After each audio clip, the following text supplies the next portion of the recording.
దాస్యము విడిపించి సముద్రము దాటించి అరణ్యమున పోషించితివి సంతోషమిచ్చితివి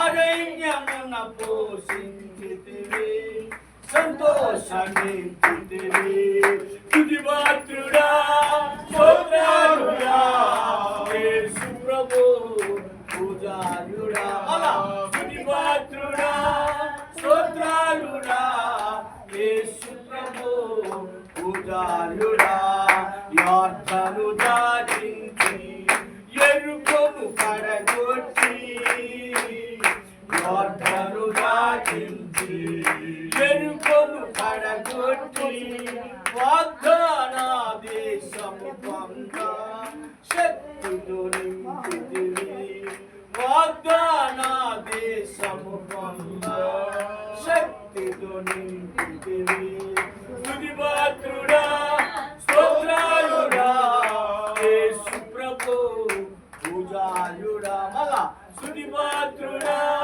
స్తోత్రాలుడా యేసు ప్రభు అరణ్య విమోచన గానముతో విజయ గీతములతో విమోచన గానముతో విజయ గీతములతో ఆర్భాట నాదంబులతో సాగిరము ఆర్భాట నాదంబులతో సాగిరము పాత్రుడా స్తోత్రాలుడా యేసు ప్రభు పూజారుడా స్తుతిపాత్రుడా స్తోత్రాలుడా యేసు ప్రభు పూజారుడా సియోను వాసురము స్తుతి చెల్లించి ఉత్సాహితును స్తుతులతో కీర్తింతుము క్రీస్తుని కొనియాడెదం స్తుతిపాత్రుడా స్తోత్రాలుడా యేసు ప్రభు పూజారుడా స్తుతిపాత్రుడా స్తోత్రాలుడా యేసు ప్రభు పూజారుడా. నేను మీకు 3 పాటలు నేర్పిస్తాను. 3 పాటలు కూడా మీ కుటుంబాల్లో పాడుకుంటూ మీరు ఏ పని చేస్తున్నా ఆ పాట పాడుకుని పని చేస్తే ఆ పని చేసినట్టే మీ అలసట ఆ పాటలోకి వెళ్ళిపోతుంది అనమాట. దేని స్తోత్రం.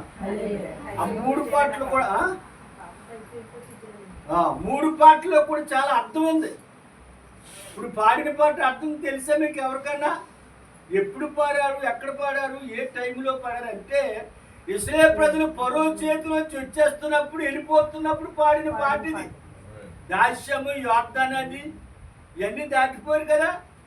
దాస్యం విడిపించి బానిసలను విడిపించి అన్ని కూడా మోసే తీసుకెళ్ళిపోతున్నాడు ప్రజలే. హల్లెలూయా. అప్పుడు పాడిన కీర్తన మాట.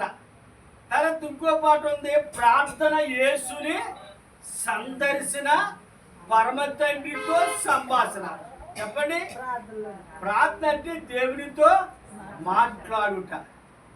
ఆదివారం పెందలగడ లేచి సిద్ధపడి ప్రార్థన రావటం నేర్చుకోవాలి, ప్రార్థన చేయటం నేర్చుకోవాలి. దేవుని స్తోత్రం. మార్కు సువార్త 1:35 చదవండి. తీసుకుని చదవండి. ముసుగులు వేసుకోండి, ఎత్తి మీద ఫినిష్లు పెట్టుకోండి అమ్మా, అలా ఉండకూడదు. మార్కు సువార్త 1:35.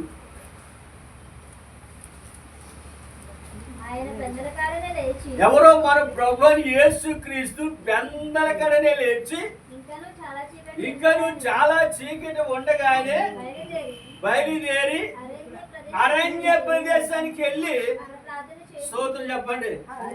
ఇశ్రాయేలు దేవుడికి కాపాడాడు. కునికాడు, పెందలకాడు లేటువంటి ఆయన పడుకున్నాడా, కునికేశాడా, నిద్రపోయాడా? మనకి మాదిరి నేను లేచి ప్రార్థిస్తాను కాబట్టి మీరు కూడా లేచి ప్రార్థన చేసుకోండి. పెద్దోళ్ళైతే మంచం మీద అమ్మా కాలు వంగలేని వాళ్ళు, పొడుచోళ్ళైతే మంచం దిగి మోకరించాలి. 119వ కీర్తన 9వ వచనం చదవండి. యవ్వనస్తులు 119 కీర్తన వచ్చిన యవనస్తులు దేని చేత తమ నడతను శుద్ధిపరచుకొందురు నీ వాక్యాన్ని బట్టి. స్తోత్రం చెప్పండి. హల్లెలూయా. రాజుగారు పివిక రాజుగారు ఈయన పేరు. పెద్ద పెద్ద సభలో పెద్ద చర్చిలో మాట్లాడే వ్యక్తి. ఈ రోజు నీ కుటుంబ ప్రార్థన ఉంది ఇక్కడ మీకు. ఆయన ఇక్కడ మీ ఫ్యామిలీ ప్రార్థన కింద ఉంటుంది అని చెప్పాలి. ఆయన పెద్ద స్పీకర్, పెద్ద దైవ సేవకులతో కోయిట్లో ఎన్నో పెద్ద పెద్ద చర్చిలో వాక్యం చెప్పిన వ్యక్తి ఈ చిన్న కూటానికి వచ్చాడంటే ఎంత తగ్గించుకున్నాడో చూడండి. స్తోత్రం కలిగారు. పెద్ద మీటింగ్లోకి వెళ్తుంటారు, పెద్ద సభల్లో మాట్లాడుకుంటారు. దేవుడారా ఈ కొత్త స్థలానికి రండి అని ఇంటికి అడిగితే నేనే పాపం సుజాత్ గారు ఫోన్ చేసి ఇలా వస్తున్నారమ్మా కొయిటా పార్టీ గారు రాజుగారు అని తీసుకురండి అని చెప్పింది. ఏడుస్తోతాం మీ మధ్యకి మంచి అనుభవంగా దైవసేవకుని తీసుకొస్తాను. నా కూర తింటూ కానీ ఇతరులు కూడా తినని కూర రుచుకుంటుంది. ప్రభు దయాడని చెప్పండి. ప్రభు దయాడని రుచి చూచి తెలుసుకోండి అని ఉంటారు. వాక్యలో ఎవరు లైన్, ఎవరు ప్రార్థన, ఎవరు సబ్జెక్ట్, ఎవరు పద్ధతి వారే. కానీ అన్ని చూసి మేలైంది మనము చేపట్టాలి. ఎవరు బాగా చెప్తున్నారో వాక్యము శ్రద్ధగా విని, వాక్యం ఒక పలవ లాంటిది అనుకుందాం. ఒక నెమ్మదిగా వడ్డిస్తారు, ఒక చురుగ్గా వడ్డిస్తారు, ఒక లేటుగా వడ్డిస్తారు. తినేవాళ్ళు చురుగ్గా వడ్డించే వాళ్ళు కేకేసుకున్నారు. వడ్డించండి అంటారు. అలాగే వాక్యం కూడా మనం భుజించాలి, తినాలి, నెమరు వేసుకోవాలి. అందుచేత యేసయ్య గందలగడ లేచి ఆయన ప్రార్థన చేశాడు. గందలగడ లేచి దేవుణ్ణి స్తుతిస్తూ కనపరుస్తూ లెమ్ము లెమ్ము తేజరిల్లుము యెహోవా మహిమ నీ మీద ఉదయించుము అని. ఇక్కడ మీ అందరి అనుమతి తెచ్చిన డ్రమ్ము 2 కందిలో కాయలు అట్టుకొద్దాం అనుకుంటున్నాను. ఇక్కడ మీకు అందరికి ఇష్టమేనా? ఓ కంజిరి 2 కాయలు చిన్న డ్రమ్ము 8 దోస్తుల మీద ఉంటుంది. అది మనం పాటలకు ఉజ్జీవపడుతుంది అనమాట. స్తోత్రం చెప్పడం అందరూ చేతులు ఎత్తడం అందరూ. ఈ సంఘాన్ని నేను ఇవ్వాలనుకుంటున్నాను. దేవుని బిడ్డలారా, మీ యొక్క పాటలకే వాక్యానికి 8 దోస్తుల డ్రమ్ము కంజిరి 2 కాయలు తెస్తాను. ఉజ్జీవంగా నడుపుకోండి. ఇది పెంతుకుల సంఘం కాదు, దేవుని సంఘం. ఎవరి సంఘం? దేవుని సంఘము అని ఉంటారు. దేవుని స్తోత్రం కూడా. అంతే కాబట్టి తంబూర సితార వాయిద్యాలు కూడా ప్రభు పెట్టియే. దావీదు వీణ వాయిస్తుంటే దేవుని పట్టుకుని పడిపోయి పారిపోయారు. అలాగే దేవుని వాక్యం మనం శ్రద్ధగా విని దేవుని యొక్క ఆశీర్వాదాలు మనం పొందుకోవాలి. బైబిల్లో ఎన్ని పుస్తకాలు ఉన్నాయి చెప్పండి? చెప్పండి అమ్మా. అందులో పెద్ద కీర్తన ఎంత, చిన్న కీర్తన ఎంత చెప్పండి? 119 పెద్ద కీర్తన. చిన్న కీర్తన చెప్పండి. చిన్న కీర్తన ఎంత? 117. 2 వచనాలు తీయండి. ఇప్పుడు అది తీయండి. 117 కీర్తన 2 వచనాలే ఉంటాయి, చూసుకోండి. యెహోవా కృప మన ఎడల హెచ్చుగా ఉంది. స్తోత్రం. ఆకాశం కంటే భూమి కంటే ఆయన కృప ఎంత ఎత్తుగా ఉందో యెహోవా కృప మన ఎడల హెచ్చుగా ఉన్నది. తర్వాత ఆయన విశ్వాసత నిరంతరము నిలుచును. కాబట్టి ఆ సమస్త అన్యజనులారా యెహోవాని స్తుతించుడి, సర్వ జనములారా ఆయన కొనియాడుడి, యెహోవాను స్తుతించుడి. చెప్పండి అందరూ హల్లెలూయా. సరే, అలా 134 కీర్తన చదవండి. 134 కీర్తనలో కూడా మంచి వాక్యం ఉంటుంది చూడండి. సేవకులంటే ఎవరు? మనమే కదా. యెహోవా సేవకులారా యెహోవా మందిరములో రాత్రి నిలుచుండు వాళ్ళారా మీరందరూ యెహోవాను సన్నుతించుడి. పరిశుద్ధ స్థలం వైపు మీ చేతులెత్తి యెహోవాను సన్నుతించుడి. భూమి ఆకాశములను సృజించిన యెహోవా సియోనులో నుండి నిన్ను ఆశీర్వదించిన పరిశుద్ధ స్థలం వైపు మీ చేతులెత్తి ఆయనను స్తుతించాలంట. తర్వాత ఇక్కడ నెలకోసారి ఆన్లైన్ ప్రార్థన పెట్టాలి. ఆన్లైన్ ప్రార్థన గొలుసు ప్రార్థన తెలుసా మీకు? అమ్మా ఎందుకు పెద్ద నిద్ర వచ్చేస్తే బాగా తినేసి మన తలెక్కేస్తాం, మాకు ఎందుకండి అన్నీ మాకు బోర్డు పళ్ళు పని ఎవరికి లేదు, మాకు లేదా? నువ్వు ఎంత దూరం చూసావు? ఇక్కడి నుంచి మీరు అలా పోతున్నారంటే భక్తులు సాగండి. దేవుని స్తోత్రం. దేవుని వాక్యం కరువైపోతుంది. కొన్ని సంవత్సరాలు బైబిల్ కూడా కనపడతాను, ప్రార్థన చేసే వాళ్ళు కూడా కనిపిస్తుంది. కాలకాడికి వచ్చిన వాక్యం కాశీలో దొరకదని దేవుని వాక్యం మీ ఇంటికి వచ్చింది. స్తోత్రం. మీరు శ్రద్ధగా వింటే మీకు ఆశీర్వాదాలు కలుగుతాయి. వింటేనే విశ్వాసం అని ఉంది. చెప్పండి, వినండి. శ్రద్ధ భయభక్తులతో వింటే మనకు ఆశీర్వాదం కలుగుతుంది. దేవుని స్తోత్రం. ద్వితీయోపదేశ కాండము 28వ అధ్యాయం 1వ వచనం చదవండి. నీవు నీ దేవుడైన యెహోవా మాట శ్రద్ధగా వినవలెను. ఎలాగండి? ఎవరి మాట? ఆ మాటలు కాదు, దేవుని మాటలు. చదవండి, ద్వితీయోపదేశ కాండము 28వ అధ్యాయము 1. నీవు నీ దేవుడైన యెహోవా మాట శ్రద్ధగా విని నేడు నేను నీకు ఆజ్ఞాపించిన ఆజ్ఞని అనుసరించి నడుచుకునేలా మీ దేవుని యెహోవాను భూమి మీద సమస్త జనముల కంటే స్తోత్రం చెప్పండి అందరూ. హల్లెలూయా. భూమి మీద ఉన్న సమస్త జనముల కంటే నువ్వు పైవాడిగా ఉంటావు కానీ క్రిందివాడిగా ఉంటావు. మనం పైన ఉంటాం. ఎక్కడ? పైన ఉండేవారిగా మనం చేస్తాడు, హెచ్చించేవారిగా చేస్తాడు, మనం అభివృద్ధి చేస్తాడంట. దేవుని స్తోత్రం వల్ల. ద్వితీయోపదేశ కాండము 4వ అధ్యాయం 4వ వచనం. మీ దేవుడైన యెహోవాను హత్తుకొనిన మీరందరూ నేటి వరకు మీ దేవుడైన యెహోవాను హత్తుకొనిన మీరందరూ నేటి వరకు స్తోత్రం చెప్పండి. క్షేమముగా ఆరోగ్యమై సరిగ్గా ఉన్నారంటే దేవుని కృప. అది ఈ రోజు వరకు మనం ఆనందంగా సంతోషంగా చిన్న ప్రార్థనలో కూడుకుని ఆనందంగా ఉన్నామంటే మినిస్టర్లు కూడా లేదు ఈ ఆనందం. అది ఎప్పుడు చచ్చిపోతాడు, గుండె ఆగిపోయి దడదడ కొట్టుకుంటారు గుండ్లు. ఏ టైంలో ఎవరు చంపేస్తారో అలాగే తెలియదు. మనకి ఏ గొడవ దేవునితో చక్కగా సహవాసం చేసి మన చక్కగా విషయాలు తీసి చక్కగా కూర్చుని మంచి మాటలు మనం విన్నామంటే ఆకాశము గర్జించిపోద్దు కానీ నా మాటలు మాత్రం గర్జించమన్నారు. స్తోత్రం.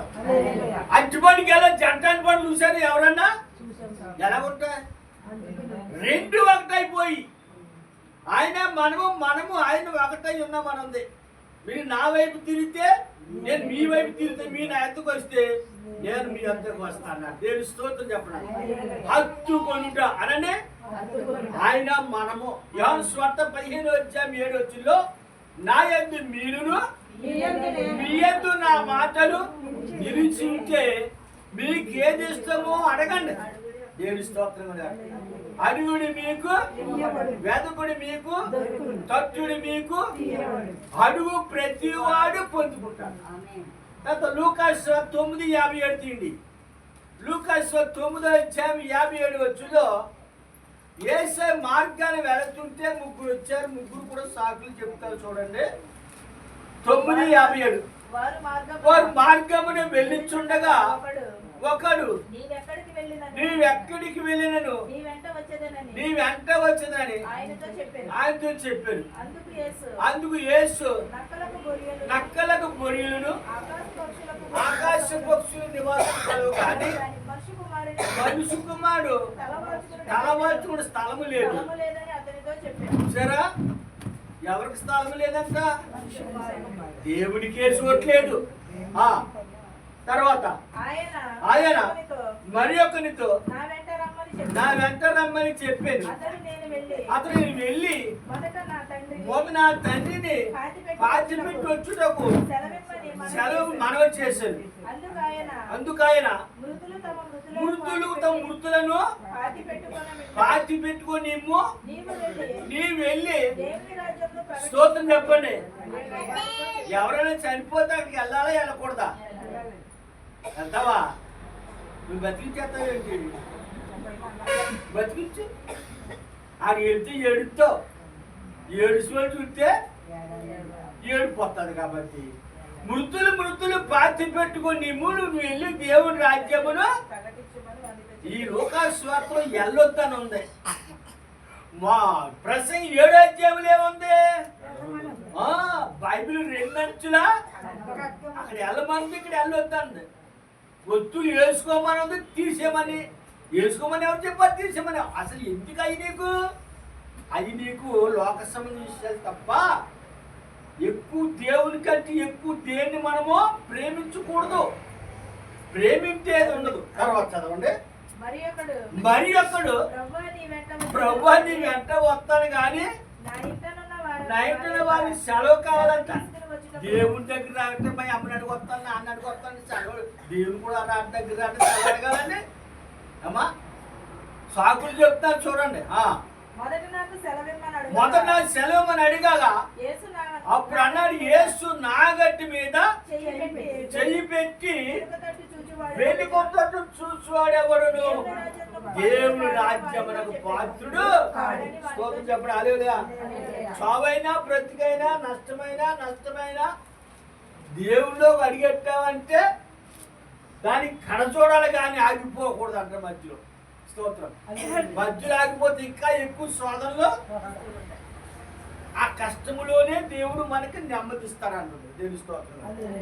అందుకని నాగట్టి మీద చెయ్యి పెట్టి వెనుక తట్టు చూసాడెవడను. రైతు పొలం దున్నేటప్పుడు వెనక్కి తిరిగి చూస్తాడండి. పొలం దున్నుతున్నాడు రైతు, ఇలా తిరుగుతాడా? తిరిగితే ఏమవుతుంది? చాలు లైన్ తప్పుతుంది, ఎత్తుకోవాలి, గుచ్చుకోవచ్చు, పడిపోవచ్చు. తన దిష్టి అంతా నిదానంగానే పెట్టి పొలాన్ని దున్నుకుంటాడు అన్నమాట. అలాగే ప్రభులోకి వచ్చాక ఎన్ని కష్టాలు వచ్చినా సరే మనము వెనక్కి తిరిగి చావైనా బ్రతికైనా నీ కొరకే. స్తోత్రం చెప్పండి. శ్రమలు వచ్చేసేయండి, ఇంక సుఖం లేదండి, ఇంకా అయిపోయిందండి, రాకండి మా ఇంటికి, మాకు ఏమొద్దులే అండి, అన్నీ అయిపోయి అనకండి. సావు మాటలు, చొచ్చు మాటలు వదలకండి. చురుగ్గా ఉండాలి. చెప్పండి అందరూ. చావైనా బ్రతికైనా నీ కొరకే నాయన అనుకుని మనం ముందుకి నాగడికి చేయి పెట్టి వెనుకతట చూసాడెవడును దేవుని రాజ్యానికి పాత్రుడు కాదు. ముందు సాగిపోవాలి కానీ వెనక చూపు ఏమవుతో ఉప్పు స్తంభం అయిపోతాం. లోకాశ, నేత్రాశ, జీవపు వెనక తిరిగి చూడటం. దేవుని యొక్క భక్తులు ముందుకి సాగిపోయి 40 యెషయా గ్రంథము 46:3. యెషయా 46:3. యాకోబు ఇంటి వాళ్ళారా, ఇశ్రాయేలు ఇంటి వాళ్ళు, శేషించిన వాళ్ళారా, గర్భమున పుట్టిన మొదలుకొని నా చేత భరింపబడిన వాళ్ళారా, తల్లి ఒడిలో కూర్చుని మొదలుకొని నేను సంఖ్య పెట్టుకుని వాళ్ళారా, నా మాట ఆలకించుడి. ముడి వచ్చే వరకు ఎత్తుకుని వాడను నేనే, తల ఎట్లు మెరిసే వరకు ఎత్తుకుని వాడను. హల్లెలూయా. దేవుడు మనల్ని ఎత్తుకుంటున్నాడని ఉంది. ముది వచ్చే వరకు, తల ఎట్లు మెరిసే వరకు ఆయన అంతగా ప్రేమిస్తున్నాడంటే దేవుడి కృప, దేవుడి స్తోత్రం. ముది వచ్చే వరకు ఎత్తుకుని వాడు నేనే, తల ఎడ్లు మెరిసే వరకు ఎత్తుకునేవాడు నేనే కాదు, నేను చేస్తున్నాను.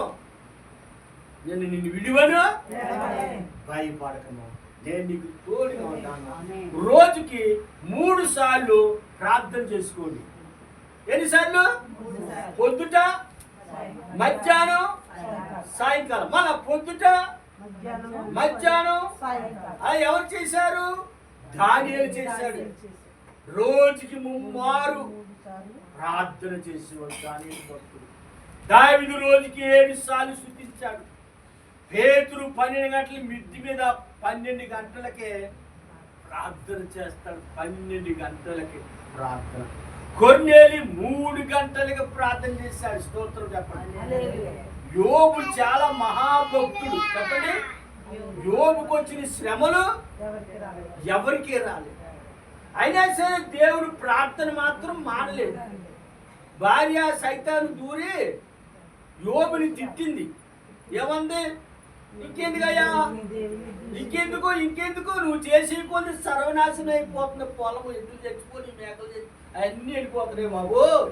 ప్రార్థన మానేసి నువ్వు దేవుడు విడిచిపెట్టి అంటుంటే మూర్ఖురాలా మాట్లాడతావు. మరి అంతా ఆయన ఇచ్చాడు, ఆయన ఇష్టం. యెహోవా ఇచ్చాను, యెహోవా తీసుకు, యెహోవాకే స్తుతి. హల్లెలూయా. యాసైన స్తోత్రమే, పేరైన స్తోత్రమే, బతికించిన స్తోత్రమే, చచ్చిపోయిన స్తోత్రం, అన్నిటి జయమే. దేవుడు మళ్ళా రెట్టింపు ఆశిస్తాడు. అలాగే ఓర్చుకున్నాడు. ఒక 3 గంటలు ప్రార్థన చేస్తున్నాడు యోబు. ఒక బ్యాటరీ లైట్ లాంటి గొప్ప కాంతి ఆకాశంలోకి వచ్చి ఆ పుండును తాకినప్పుడు ఏమైంది? మాయమైపోయింది. హల్లెలూయా. 3 గంటలు ప్రార్థిస్తుంటే యోబు ఆ కాంతి వచ్చి, వెలుగు వచ్చి, అంత పెద్ద పుండు రణవేసి సరుపు నెట్టి పోటుకోవాలా ఎంతో బాధపడుతుంటే 3 గంటలే చూసుకుంటే ఏమైపోయింది? మాది తగ్గిపోయింది.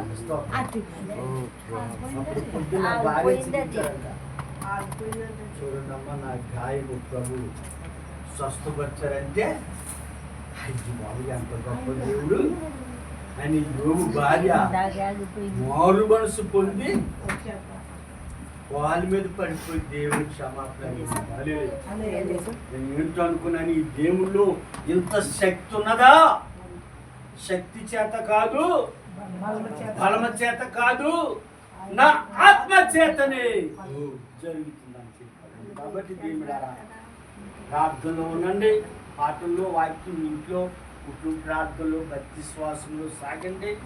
ప్రభు త్వరగా వస్తున్న ఇదే మిక్కిలి అనుకూలమైన సమయము. నేనే కొంతమంది మానేశారు. ఎందుకు మానేశారో? ప్రార్థనకు మానకూడదు. 3 ముక్కలు అయిపోకండి, 1 ముక్క అవ్వండి. అందరు కలిసికట్టుగా ఉండమంటున్నాను.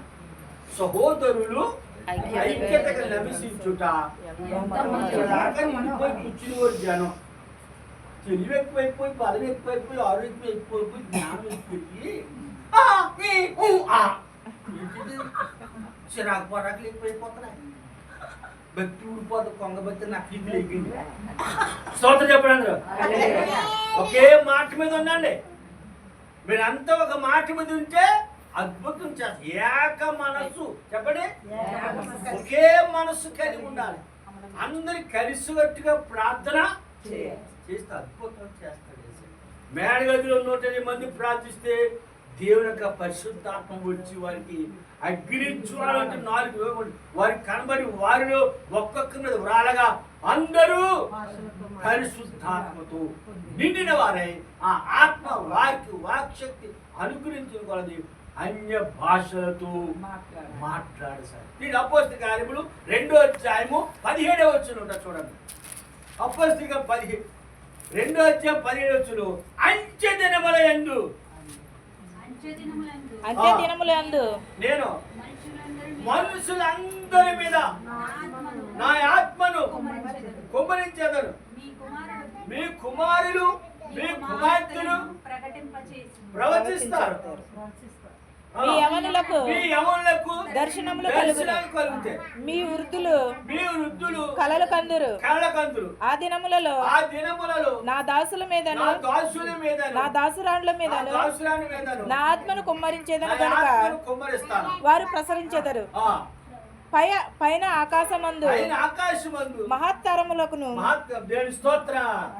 అందరి మీద ఆత్మను కుమ్మరించేవాడు. అపోస్తలుల కార్యములు బాగా చదవండి. దేవుని ఆత్మ కార్యాలు అందులో ఉంటాయి. దేవుడు చేసే అద్భుతాలు అందులో ఉన్నాయి. స్వస్థత లేదనుకోకుండా ఉంది. నీ విశ్వాసమే నిన్ను నీ నమ్మకమే కుమారి ధైర్యముగా ఉండుము. 12 సంవత్సరాలకు వచ్చి అంగి ముట్టుకుంటే బాగుపడలేదండి. నీ విశ్వాసమే నిన్ను. ఆ నమ్మకం మనకు ఉండాలి. నువ్వు నమ్మితే దేవుడి మహిమను చూస్తావు. అందుచేత పరిపూర్ణ విశ్వాసం కలిగి ఉండండి. ప్రభు త్వరగా వస్తున్నాడు. టైం ప్రకారం రండి. 10 గంటలకు వచ్చేయండి. అందరూ 12 గంటలకు వెళ్ళిపోండి. క్రమశిక్షలో సాగనివ్వండి. భక్తి నగా మొక్కలకి వెళ్ళకండి.